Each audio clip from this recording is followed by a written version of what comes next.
everyone, this is Angela and Ryan with LostReviews.com here for another episode of Blue Monday. We'll try to keep it a little shorter than it was last week. Yeah, not running in at the 30-minute mark. Okay, first up on Blu-ray we have Footnote. Yeah, this is a foreign film. It's about a father and a son. The son is far more successful than his father. They're both kind of literary scholars. Okay. And there's this big award that happens every year, and the son's father goes up for it every year, is always nominated, and this is the year that he gets the phone call to let him know that he has won this prestigious award. Okay. But shenanigans ensue, and actually what happened is the secretary called the wrong, last name. So the son actually won the award, and the father didn't. So then the son has to deal with the dilemma of, should I just let my dad have this award? But then there's people on the board that are like, no, we meant to give it to you, so we can't even allow that to happen. So it's kind of like this heartwarming story about, a father and a son. The father that resents his son because he is winning all these awards and getting all this prestige that he never received. And then a son trying to save his father from embarrassment. So it's a family story. Is it a comedy? Or is it more like a drama? It's more of a drama. It's a hard kind of dramatic comedy. But there are funny parts, but it is more of a drama. Okay, so are you going to give it a rent it or buy it? I'm going to say rent this. Okay. I think it's going to be a strong rent because the movie is so good. It's very moving, and I really love the way it ended. The visuals in this are beautiful. It is a great film, a great Sony Classics edition, and there's some good special features on there too. Okay, cool. Next up we have Mel Gibson coming back with... Let's Get The Gringo! Get The Gringo! I feel like we should do this whole review in Spanish. Yeah, good luck with that. So Mel Gibson is back. It's been a long time since we've seen Mel. Yeah. What was the Boston movie? Yeah, you can come into my town, but Mel lost his mind. Edge of Darkness. So he did lose basically has been thrown into a Spanish prison because he is going to be in B-movie hell for the rest of his life. Any project that he has made is going to come out straight to Blu-ray because of the ditch that he has dug himself. You probably will see him in a producer role and behind the camera as a director again, but it's going to be hard to see him in a starring role that could completely back a film. Get The Gringo, though, is an interesting action film. I think I liked it more than you did. It's a B movie. It involves it borders on a C movie to me. Mel Gibson's character gets some money.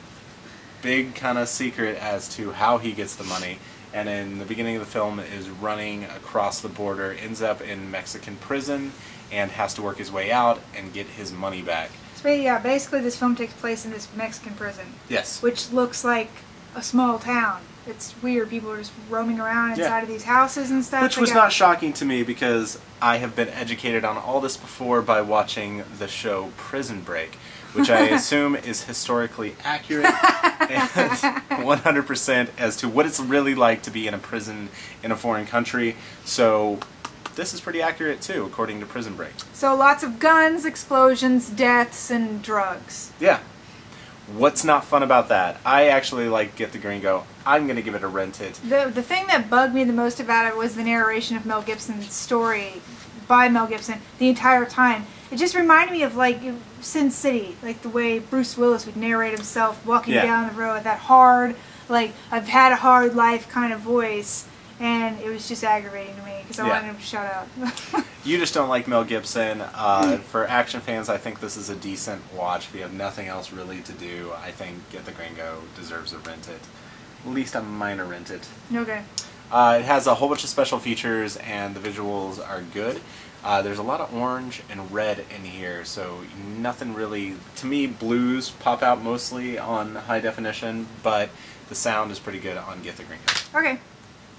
Next up, Fun for the whole family, The Three Stooges. Or not fun for the whole family. I would like to know who this critic is because The Three Stooges is absolutely horrible. There's a name on there. The film is split up into kind of like these TV show motifs, throwing like little back skits. Yeah, so every once in a while it kind of goes Looney Tunes and pops up and has, you know, a juxtaposition into the next segment of the film. It starts off with them in the orphanage and then moves on from there. The Three Stooges have to uncover this money to save the orphanage that they basically have run into debt because they're horribly irresponsible and destructive. So all of the debt that they've ran into their orphanage is around $800,000. So they have to come up with all this money. It's a really strange story. Like, people watch The Three Stooges, or they did back in the day, to watch them poke each other in the eyes and kick them in the nuts. Why do they even need a story?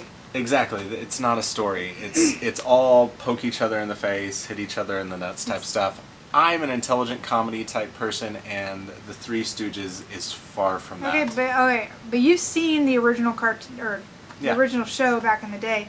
How do these actors stack up to the original guys? They look exactly like the guys from the original, exact same representation, but there is nothing. There is nothing original about this. They didn't even try to pay homage to the Three Stooges. It's just a cash grab. This movie feels exactly like a cash grab. There is a lot of special features on here. You know, going back and talking about the Three Stooges. If you're a Three Stooges classic fan, that might be interesting to you. But for me, this movie is far from it, and I'm going to give it a skip it. We're going to do this.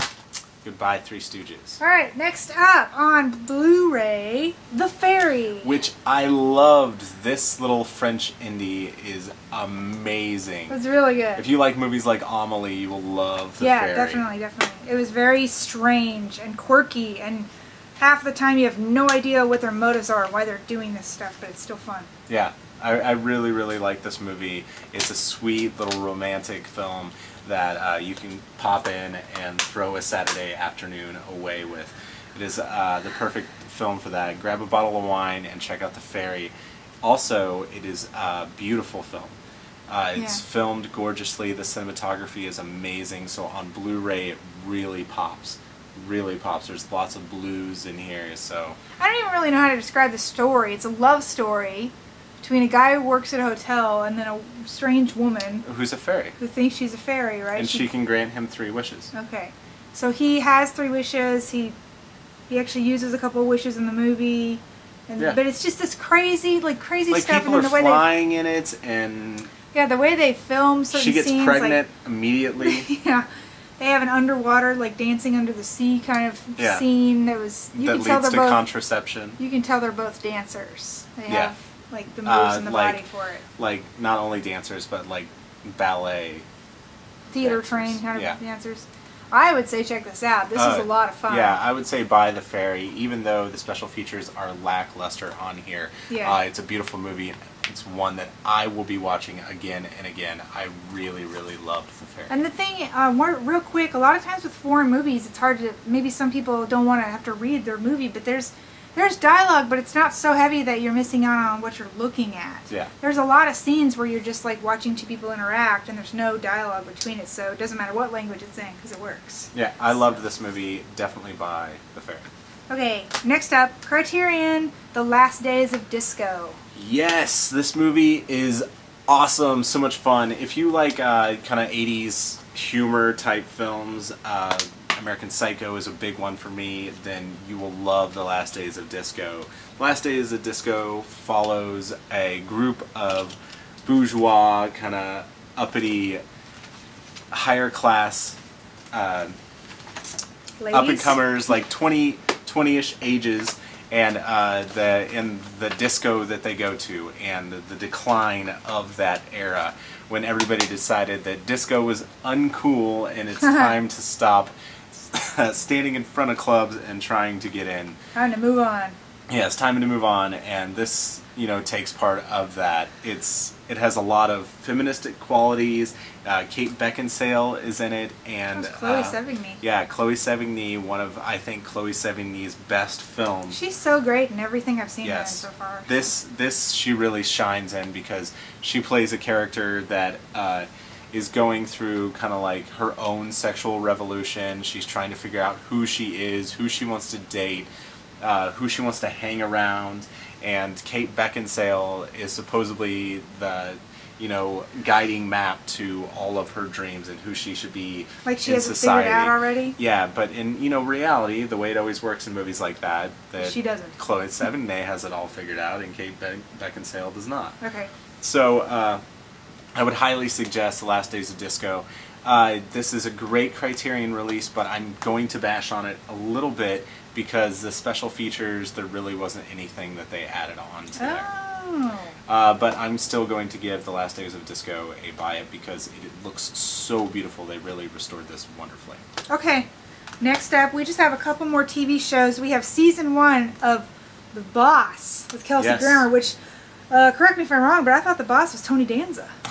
No, The Boss is Kelsey Grammer, and he is losing his freaking mind in this. He plays the mayor of Chicago. Yeah, the mayor of Chicago, who is completely and totally corrupt, and at the same time is getting a form of, like, I think, Alzheimer's. Yeah, I don't some remember kind of exactly what the they called it disease something is. strange, but it was some weird disease that's a mix between Alzheimer's and Parkinson's. So. And this show is filmed beautifully, has a ton of sex scenes if you're looking for that. There is a very horny assistant in this film. Seriously, every shot of her, even when she's not having sex, it's just like her face is just like, guess what? I'm gonna have sex later. Look at these glasses, aren't they sexy? Look at this jacket I'm wearing. It's business attire, but it's sexy. It's like overkill. But the show doesn't do much to draw me in and keep me hooked. But I would say it's worth maybe a rent if you're wanting to get into The Boss. If you're wanting to get caught up and get back into season 2, it's worth a rent. It's not the type of TV show that I think you're going to watch over and over and over again. I didn't really like it that much either. The even first couple episodes, I couldn't get drawn into it very much. So I'm going to say skip it, honestly. Okay. So it does have a ton of special features if you are a fan of the show. It looks beautiful on Blu-ray too. Okay, last but not least, season 4 of Leverage. Yes, Leverage, the crack team of criminals that solve crimes and all kinds of con shenanigans. artists, right? Yeah, they're con artists. They help people out. It's kind of like a Scooby-Doo type thing. Okay. So they figure out mysteries. It's your normal kind of, I think this is on USA, but one of those kind of shows. TNT. Yeah, so this group in solving crimes, and they have their entire agency, and I really, really like the show. Season 4 was especially good. This is good. The special features have audio commentary on every episode, which that's kind of rare. Which I love. For shows. That's especially rare for a show that is on DVD. But if you're a fan of Leverage, which I am, this is a must-own. Great show. I'm giving a buy it for sure. 18 episodes. Yes. Anytime that you can add commentary onto every episode, you have me hooked. Okay, that's a whole lot of stuff for you this week. Go pick some up and come back next week. Yep. Thanks. That's it for Blue Monday. Bye. Bye.